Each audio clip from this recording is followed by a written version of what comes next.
საქართველოს საპატრიარქოს იუნესკოს მსოფლიო მემკვიდრეობის ცენტრისა და მისი მრჩეველი ორგანოების იკომოსისა და იკრომის წარმომადგენლები ეწვივნენ.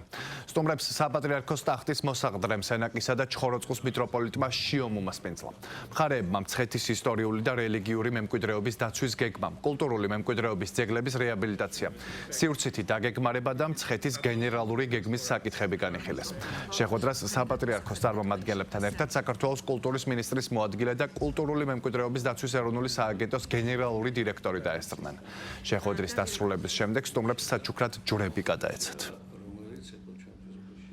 შეხვედრაზე იყო საუბარი მცხეთის ისტორიული მემკვიდრეობის და რელიგიური მემკვიდრეობის ერთობლივად სახელმწიფოს, ეკლესიისა და იუნესკოს სპეციალისტებთან ერთად დაცვის შემუშავების გეგმა. ყველა მხარე თანხმდება იმაზე, რომ მცხეთის განვითარება უნდა მოხდეს სწორი მიმართულებით, იქნება ეს ეკლესიის ინტერესები, სახელმწიფოს ინტერესები თუ ადგილობრივი მაცხოვრებლების ინტერესები. ვიმედოვნებთ, რომ მისია წარმატებულად განხორციელდება, რადგან ქართულმა მხარემ უკვე შეასრულა გარკვეული ვალდებულებები მცხეთის მსოფლიო მემკვიდრეობის ძეგლებთან მიმართებაში და იგეგმება გარკვეული ქმედებები, რომელიც საკმაოდ პოზიტიურ ჭრილში იქნება განხილული.